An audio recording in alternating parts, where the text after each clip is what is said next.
Alright, hello everyone. My name is Kendrick Bender and this is Teckno Tuesdays. I am here along with Aussie Phil. Scott Brenneman.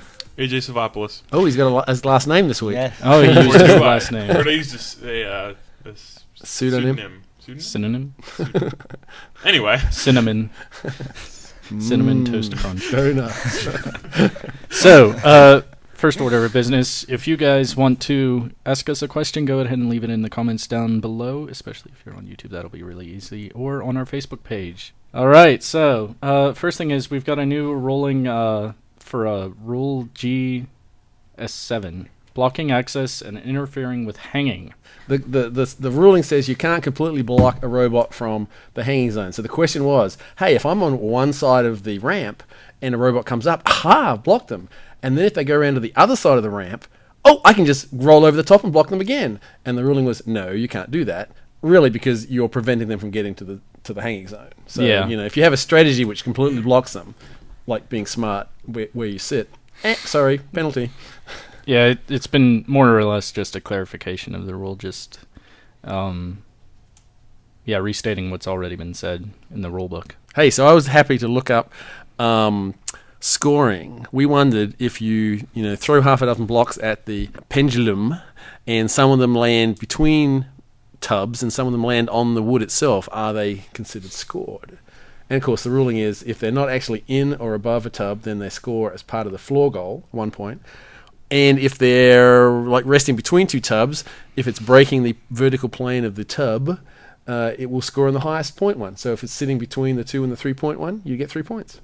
Yay! So you don't have to be totally fussed about getting it exactly in the tub, which is kind of neat. Yeah, so you can kind of stack them up above it. And it's going to happen by accident, so it's good to know. Yeah. So have you seen that new Tuesday. Atlas robot? Atlas robot. It's the new walking one. It's the new super walking robot from... Is it like the big dog or... No, it's a humanoid. Okay. It's by Boston Dynamics again, but it's the same thing. They got this thing that looks like the lower torso of a body with these big stick arms.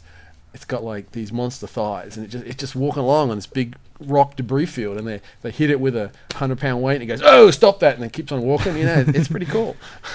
We're getting there. It's like T3. Here we come.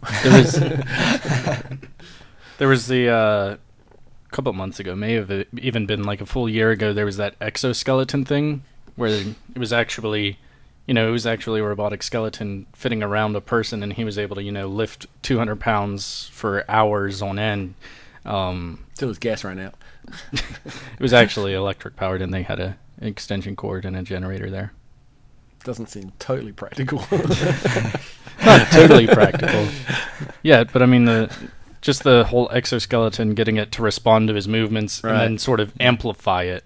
Well, you think about it. You take the walking awesome. Atlas robot, and you make it into an exoskeleton, fit it around a person who's paraplegic.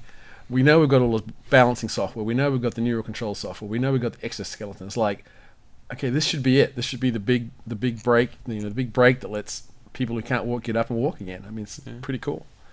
Yeah, we watched a webinar about the new cybernetic arms and legs, and they've actually been able to get the feeling back where you can tell. So people could actually tell how hard they're squeezing something and stuff like that.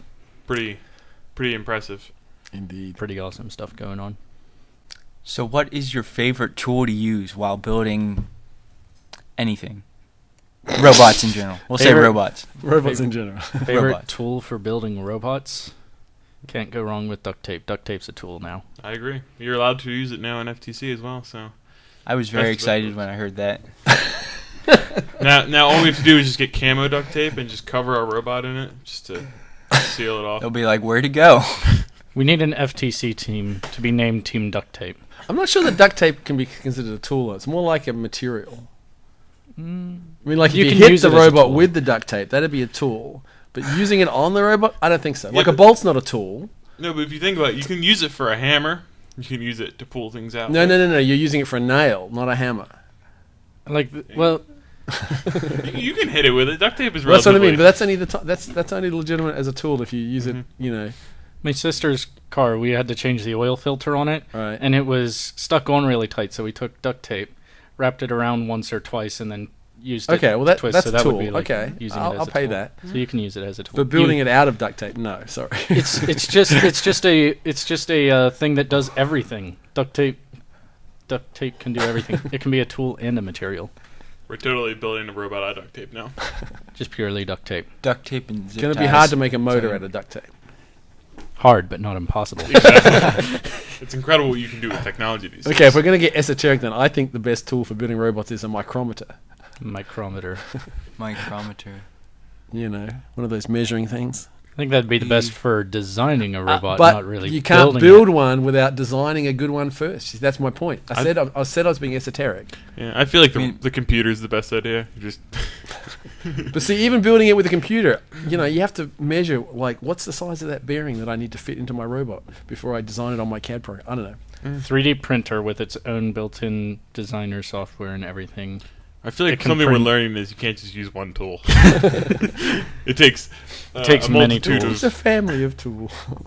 of screwdriver, a hammer, And you're good. then you're good. And some so, duct tape. so I'm just going to get rid of all the other tools here then and just stack the place up with duct tape.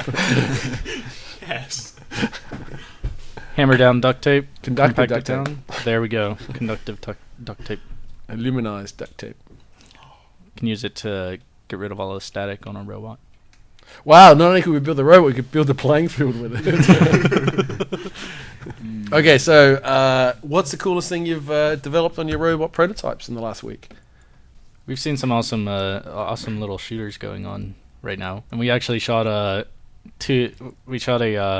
slow motion video with the camera to just kind of get a good look at how it was shooting in slow mo and use that to help fix our issue. Well, Seems to me that wasn't you were fixed trying yet, to. but we're about. Seems to me like you were trying to determine the ideal projectile velocity for your cube.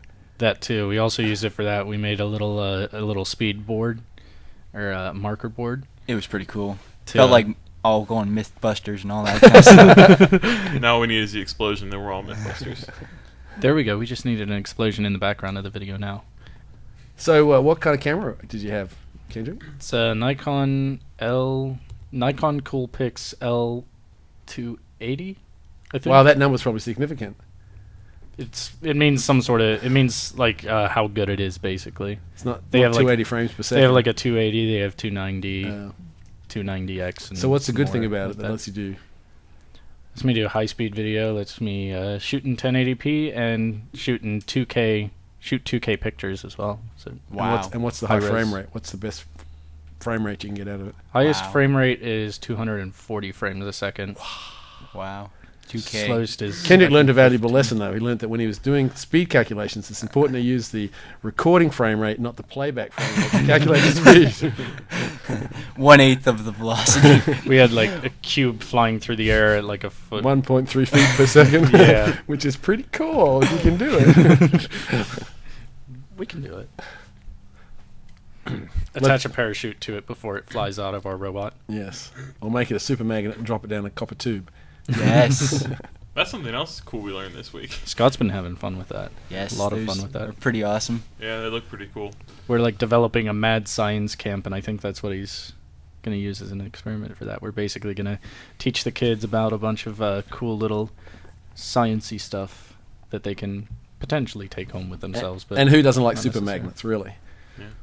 We just need a tube of superconductors made out of Liquid Or you- nitrogen. And some liquid nitrogen.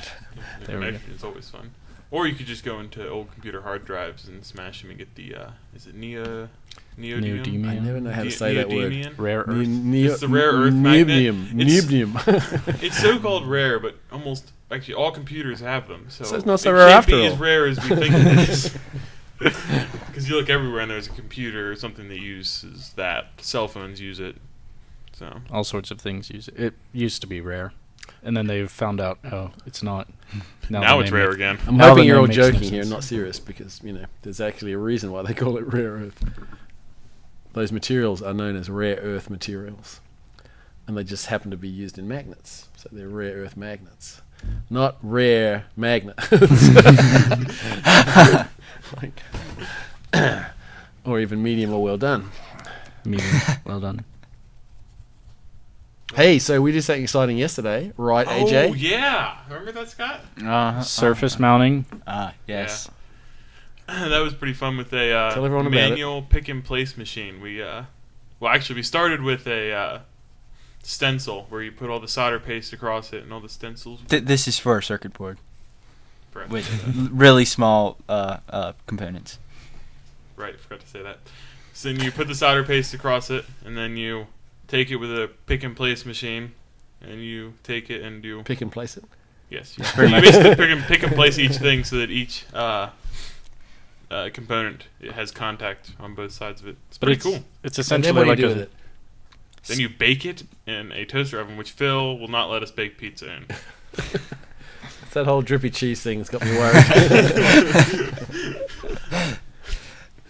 yeah, Phil, we're melting solder and a pizza at the same time. So next time we get to test the circuit.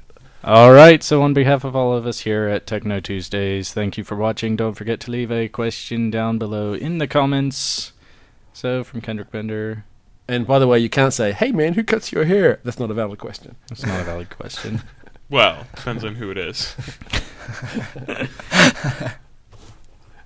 I don't know. All right, Bye from Phil. and have a nice day.